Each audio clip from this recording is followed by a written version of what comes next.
Friends, ముందు ఈ video అయితే చెన్నైలో ఉన్న వాళ్ళ కోసం అన్నమాట. ఈ వీడియో అయితే మీకు చివరి వరకు చూడండి. ఒక మంచి వెజ్ రెస్టారెంట్ గురించి అయితే మీకైతే డీటెయిల్స్ ఇస్తున్నా. ఈ వీడియో వీడియో నచ్చితే లైక్ అయితే చేయండి.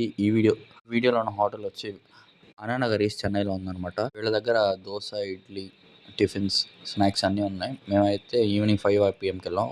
రమా Amritam cafe, JPS surgicals opposite tea boy, అలాగే గంగా స్వీట్స్ ఫ్రాంచైజ్ ఆపోజిట్లో ఉందన్నమాట అన్నానగర్ ఈస్ట్లో.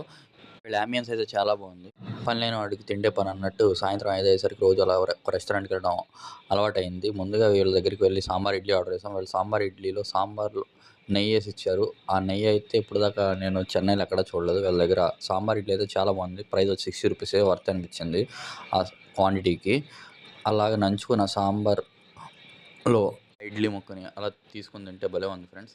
దాని తర్వాత అలాగా కొబ్బరి చట్నీ తీసుకుని తింటే కొబ్బరి చట్నీ అయితే చాలా బాగుంది. నాకు ఇక్కడైతే కొబ్బరి చట్నీ అంత హార్డ్ కన్సిస్టెన్సీలో అయితే హోటల్స్ వాళ్ళు ఇవ్వడం తక్కువ. వీళ్ళ దగ్గర కూడా same A to be, Ganga sweets అలాంటి పెద్ద పెద్ద హోటల్స్లో మాత్రం ఇస్తారు. వాళ్ళలాగే ఉంటుంది. వచ్చి వెజ్ ఫ్రైడ్ రైస్ ఆర్డర్ చేసాం. వెజ్ ఫ్రైడ్ రైస్ అయితే ఆరోమా స్మెల్కి అయితే భలే ఉందనిపించింది. వేడివేడిగా బాగుంది. నాకైతే బాస్మతి రైస్తో చేశారనమాట వెజ్ ఫ్రైడ్ రైస్. ఎక్కువ క్యారెట్స్, గ్రీన్ చిల్లీస్ కారం లేకుండా బాగున్నాయి. నాకైతే వెజ్ ఫ్రైడ్ రైస్ అయితే ఏదో అంతంత మాత్రం అనిపించింది ఫ్రెండ్స్. వీళ్ళ దగ్గర సాంబార్ ఇడ్లీ అయితే బాగుంది. పైన డిఫరెంట్గా వీళ్ళు ఏంటో ఉల్లిపాయలతో టాపింగ్స్ ఇచ్చారు. నాకైతే నచ్చింది ఫ్రెండ్స్. చెన్నైలో ఉన్న వాళ్ళైతే, అది అన్నానగర్ అటు సైడ్ ఉన్న వాళ్ళైతే ఈ హోటల్కి వెళ్ళి మస్ట్ ట్రై. నేనైతే ప్రిఫర్ చేస్తాను. నాకైతే నచ్చింది. ప్రైస్ కూడా వర్తబుల్.